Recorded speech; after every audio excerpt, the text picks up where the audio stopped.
Olá, meus amigos e minhas amigas do nosso curso de Jesus na História e o Cristo da Fé. Paz e bem. Então, hoje já estamos no 13º encontro e hoje nós vamos conversar nesta teologia do Jesus da História e o Cristo da Fé.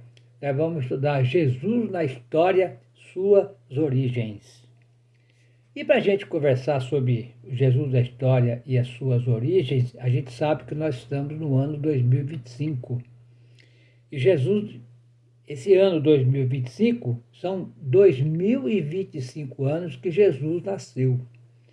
E ele, sabemos já um pouco da história dele, que ele viveu, né, apareceu na Bíblia o seu nascimento, e depois apareceu com 12 e depois com 30 é a sua história concreta. A sua história começa com 30, vai até o ano 33, e ele foi morto, assassinado, porque ele andou na contramão da sociedade. A sociedade é acumular, Jesus é partilhar. A comunidade, a sociedade é matar, violência, Jesus é perdoar. A sociedade é fazer contra o crime, contra todos o povo, o mundo, guerras, né? Jesus é o homem da paz. É aquele que veio viver em comunidade. Ele dizia assim, o discípulo chegou, Jesus, eu quero te seguir. Jesus falou o quê? A raposa tem toca e o passarinho tem ninho. O filho do homem não tem nenhuma pedra para reclinar a cabeça. Então, essa é a história. Muito bem, para nós entender um pouquinho esse Jesus da história, eu queria que vocês aí, que estão assistindo o nosso vídeo, vai lá na carta de São Paulo aos Filipenses. É o capítulo 2, né, de 6 a 11. Lá vai dizer uma história muito bonita, né, de falar desse Jesus que chegou até aqui nós. No Antigo Testamento era o Deus Yahvé. Agora, a partir do ano 100, do ano 0, perdão, começa uma nova história.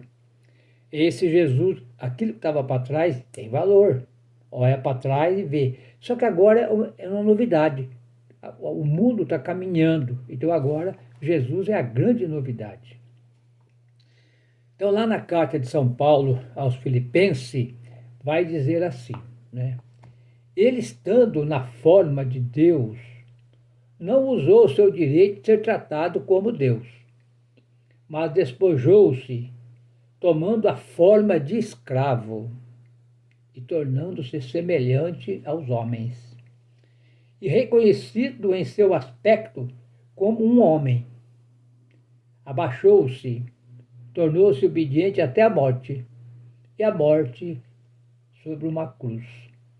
Por isso Deus soberano o levou e o conferiu o nome que está acima de todo nome.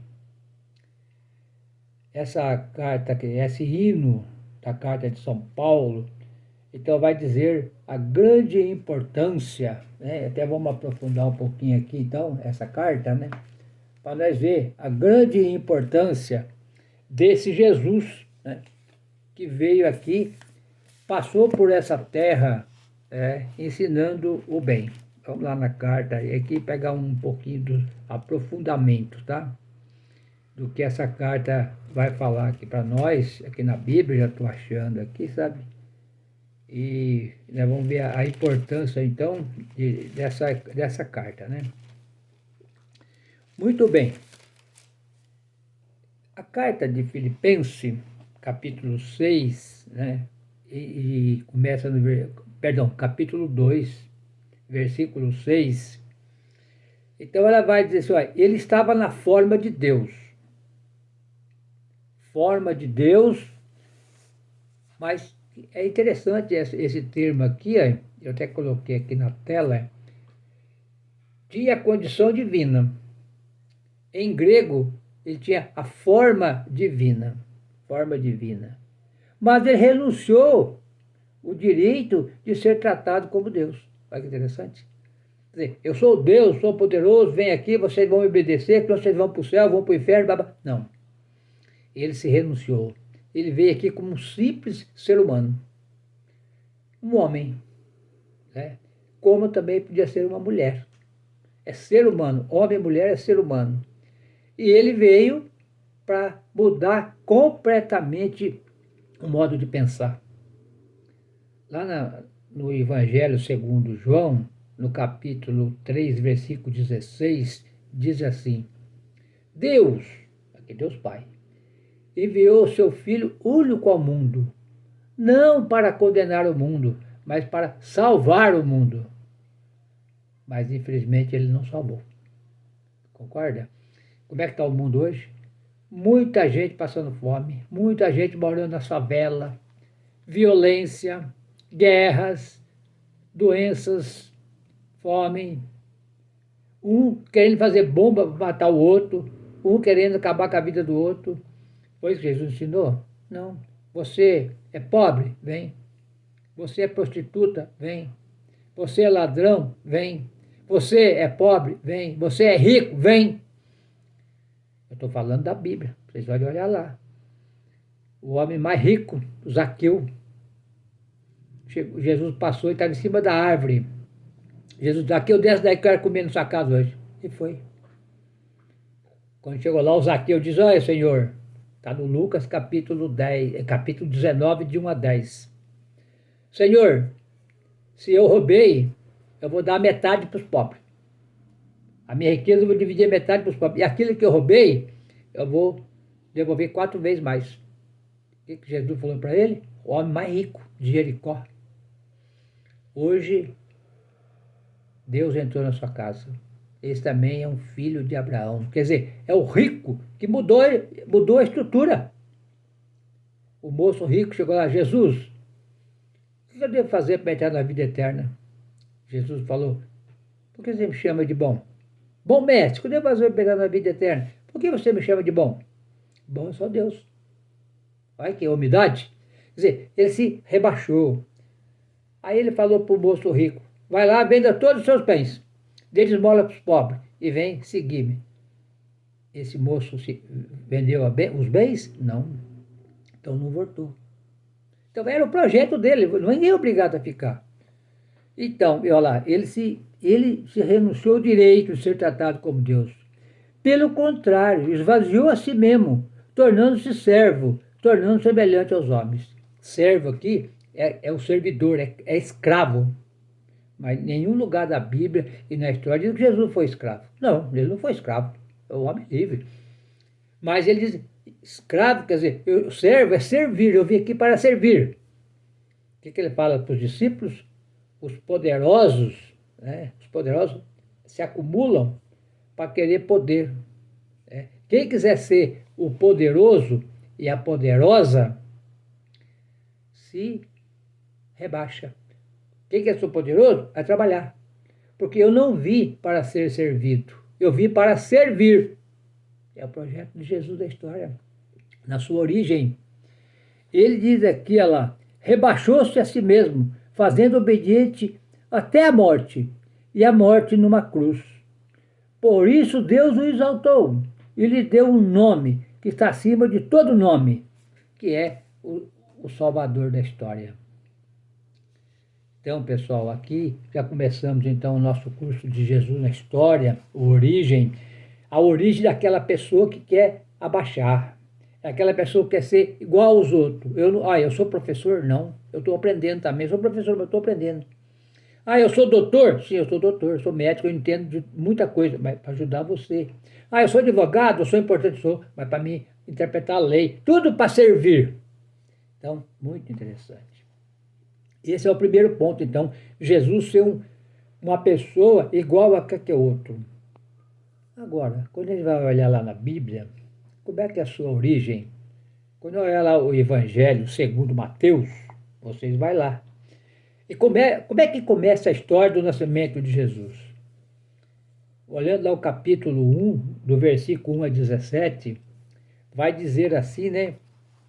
Que Jesus, conforme a história, Jesus é filho de Tamar.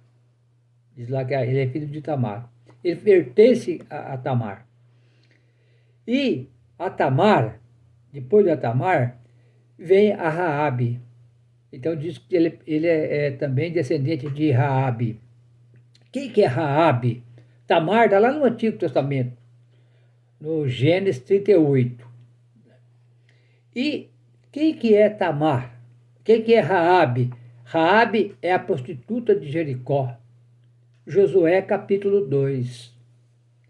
Depois vem, ele também, a Betsabeia, né? A Betsabeia com Davi também, foi pai, foi também marido da Betsabeia. É uma história meio complicada aqui, mas está lá no segundo livro dos Reis, perdão, segundo livro do Samuel, capítulo 11 e 12, que vai contar que ele mandou matar Urias, o Davi, para ficar com a mulher dele, que é a Betsabeia. E ela também faz parte da origem de Jesus, no texto bíblico, né? No texto bíblico. Quem que é a Betsabeia? A Betsabeia estava lá com o Davi, né?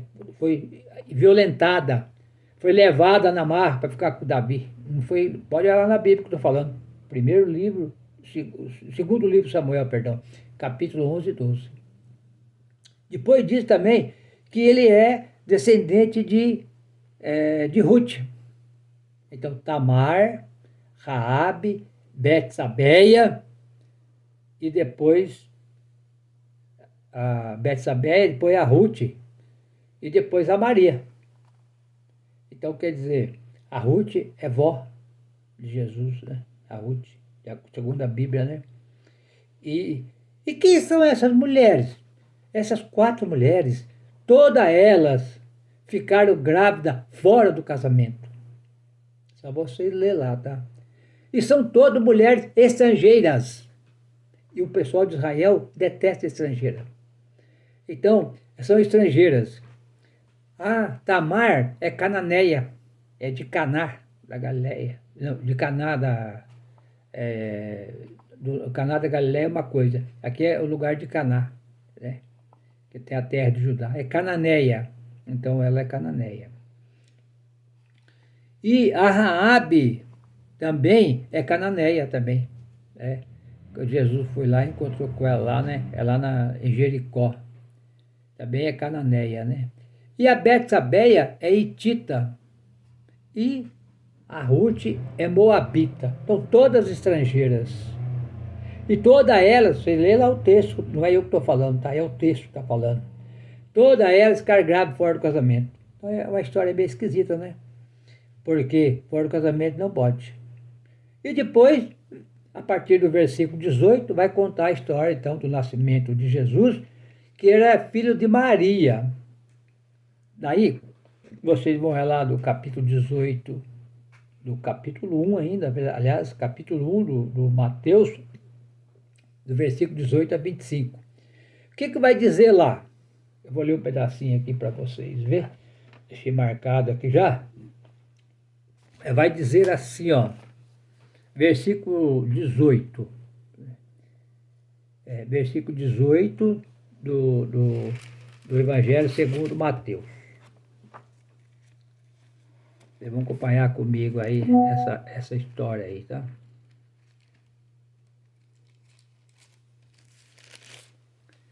Vai dizer assim, segundo Mateus, capítulo 18. O nascimento de Jesus Cristo foi assim. Maria, sua mãe, estava comprometida em casamento com José. Antes de viver juntos, ela encontrou-se grávida pela obra do Espírito Santo. Então, Maria, né, nós sabemos que ela é lá da Galileia, né? O anjo Gabriel foi lá, Evangelho segundo Lucas, e anunciou que ela ia ficar grávida. Mas como que eu vou ficar grávida se eu não tenho marido? Não tenho homem? Ele falou, mas você vai ficar grávida com a graça de Deus, com a graça do Espírito Santo. É o que a Bíblia fala, né? E aqui, Evangelho segundo Mateus, vai dizer também, ela estava comprometida com o casamento com José. Mas antes de viver junto, ela apareceu grávida, encontrou-se grávida. E agora? José é de Belém, está longe, mas está prometido para casar com ele, está esperando chegar a idade dela, ela não tinha idade para casar ainda, a idade dela. Agora, eu estou aqui em Itatiba, eu tenho uma namorada lá no Pouso Alegre, daqui lá 150 quilômetros. Hoje em dia é fácil para chegar daqui de Pouso Alegre, né? De carro dá 2 horas e meia. Aquele tempo para mim andar daqui para Pouso Alegre, andar uns 10 dias quase para chegar lá. Que tempo era a pé, ou a cavalo, ou de camelo. Agora eu fico sabendo lá em Pouso Alegre que a minha namorada aqui, Itatiba, está grávida. Ou melhor, ela mora em Pouso Alegre, eu moro aqui. Ficou grávida. Como é que eu vou acreditar nisso? Mas não é eu que estou falando não, está na Bíblia. Né? Se nem José, que era justo, que é santo, ele acreditou. Olha que origem complicada. Primeiro, vem da origem de 4 mulheres que era chamada de prostituta. Tanto a Tamar, como a Raabe, a prostituta de Jericó, tanto a Betsabeia, que o Davi se prostituiu com ela, e a Ruth, a Moabita, que teve filho fora do casamento. E agora Maria fica grávida longe. Mas só que a Maria tem um porém, né? É através do Espírito Santo. Mas quem que sabe disso? É só ela. Pessoal, se você recebe o Espírito Santo, eu recebo o Espírito Santo, eu sei que eu recebi. Você sabe que você recebeu. Mas quem está do seu lado não sabe. Ele não vai acreditar que nada, que Espírito Santo agora, isso é uma tonteira. Ele não acredita. Agora, para nós que acreditamos, o Espírito Santo é obra de Deus. Ele está com a gente aqui. Agora, tanto é verdade, pessoal, você lê lá o capítulo 1 de Mateus, versículo 19 agora lá. Vai dizer assim lá: José, seu esposo, sendo justo, sendo homem justo, não querendo denunciá-la publicamente, resolveu abandoná-la. Versículo 19. José falou: eu não, vou cair fora. Por quê? Mas ela ficou grávida pelo Espírito Santo. Eu não sei, eu não acredito. Mas ele acreditava, só que ele não sabia. Ele não sabia. Ficou grávida através do Espírito Santo. Sabe o que ele fez? Versículo 20. Ele diz: olha, eu vou arrumar a mala amanhã. Essa noite ele ficou sabendo. Amanhã cedinho eu vou catar minha mala. Vou sumir daqui. Ninguém vai saber onde eu estou. Porque eu não vou assumir um filho que não é meu. Olha só o versículo 20 aqui, ó. Enquanto ele tomava essa decisão, ela resolveu abandoná-la em segredo, de noite. Estou dormindo. Agora eu vou embora. Ao versículo 20 agora. Enquanto ele tomava essa decisão, eis que um anjo do Senhor apareceu em sonho dizendo: José, filho de Davi, não tenha medo de receber Maria como sua esposa, pois o que nela foi gerado provém do Espírito Santo. Precisou um anjo. O anjo chegar até ela. Ou melhor, chegar até ele. Diz: José, não faça isso. Ela está grávida, o que provém do Espírito Santo. Aí José acreditou. Porque você sabe que o anjo é o próprio Deus, né? É o anjo, lá no Antigo Testamento fala o anjo de Javé. E aqui na Bíblia o anjo é o mensageiro, ou a mensageira. É aquela pessoa que cuida da comunidade, aquela pessoa que cuida da sua vida. É o anjo da guarda. Diz: José, não faça isso. Se José não acreditou que era justo, que era santo, quanto mais o povo. Então, que sofrimento, né? Mas o que aconteceu aqui, pessoal, não dá tempo de aprofundar muito, né? Mas o que aconteceu aqui foi uma coisa muito importante. José abandonou a mala. José largou tudo e foi lá e pediu perdão para Maria. E cuidou dela. Olha só como diz o último versículo que eu estava conversando com vocês, que é o 18. Ele vai dizer assim, que é o 24 e 25, olha lá. O anjo falou, o que o anjo falou para José? Ele diz assim, ó, eis que a virgem vai engravidar e dar uma luz, e é chamado com o nome de Emanuel. que traduzindo significa Deus conosco. Quem falou isso aqui? O profeta Isaías já estava profetizando lá no capítulo 7, versículo 14. Já estava a profecia, estava se anunciando a chegada de Jesus. Olha agora que legal aqui. Versículo 24. Quando José despertou do sono, fez tudo conforme o anjo lhe havia ordenado e acolheu ela como sua esposa. Olha aqui que beleza, pessoal. Ele escutou Deus, ele escutou o Espírito Santo. Então, por isso, ele agora vai receber ela como esposa. E o 25 tem uma coisa interessante, acompanhe comigo aqui. E não teve relações com ela, até que ela deu à luz um filho. E ele o chamou com o nome de Jesus. Ele quem? José. Ele acolheu a Maria, cuidou dela durante 9 meses, que vocês sabem disso, né? 9 meses, e ela deu à luz um filho. Aqui tem um detalhe importante que às vezes a gente lê no texto rapidamente e a gente não presta atenção.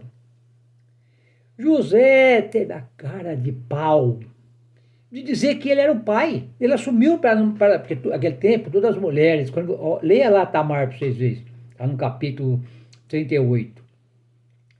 Quando as mulheres ficavam grávidas fora do casamento, o marido podia mandar matar, podia apedrejar. Está lá, na história da Tamar lá, podia apedrejar. E aqui, José, sendo justo, ele não quis denunciar. Se ele denunciasse, ela também ia ser apedrejada e nós não tinha Jesus. É o que está no texto, não é eu que estou falando, não. Olha o texto. Agora, pessoal, ele teve a cara de pau de dizer, não, ele vai ter o filho. É sim, ele é meu filho. A Bíblia que está falando, sabe por quê? Olha lá. Ele o chamou com o nome de Jesus. Ele quem? José. Aquele tempo, meus amigos e minhas amigas, só para vocês ficarem sabendo, quem dava nome para o filho era o pai, não era a mãe. E aqui ele assumiu que ele é o pai. Está dizendo o texto. Então, meus queridos e minhas queridas, olha como é que foi a história de Jesus. Já começou perturbada. E ele viveu um tempo muito difícil. Ele viveu um tempo de caldeirão, igual nós estamos vivendo agora. Caldeirão político, caldeirão social, guerras, violência, muita doença, muita fome. Então, tudo isso ele aconteceu com ele. Está chegando a nossa hora, né? Que pena, não dá para aprofundar muito. Mas depois, quem tem um material de apoio, né? Vai entender. Nós estamos no ano 2025. Para nós entender essa história do Jesus, para nós entender essa história do Jesus da história, nós temos que cortar lá no ano 2000, né? Ou melhor, no ano zero, e transportar Jesus para o 2025. Claro que toda essa história de Jesus é muito fascinante, mas também é complicado. Porque todos nós todos nós conhecemos Jesus a partir da fé. Ninguém de nós conheceu Jesus pela história. Paulo conheceu Jesus a partir da fé. Dali para frente, todo mundo a partir da fé. Ele não conheceu também Jesus pessoalmente. Só que o Jesus da história está aqui, né? Ó, Jesus da história está aqui. Então, ele existiu. Ele viveu. Pessoal, então quando a gente vai fazer essa reflexão, muita coisa nos chama a atenção, né? Outra coisa, tem muita gente perguntando aí que não acharam nenhuma prova física sobre Jesus. A arqueologia procurou, os cientistas procuraram e ninguém achou. E nem vai achar. Sabe por quê? Tá lá, todos os pesquisadores não vão achar. Sabe por quê?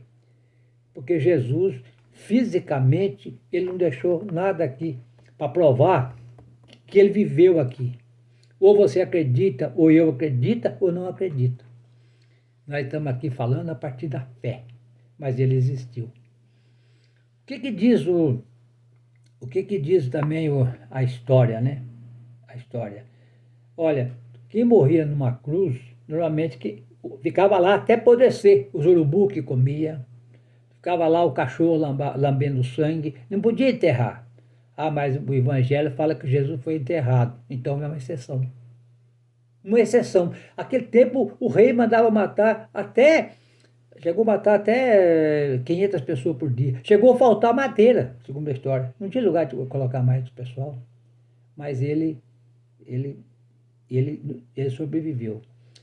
Aí não dá tempo para me explicar tudo para vocês, não, pessoal, mas rapidinho aqui.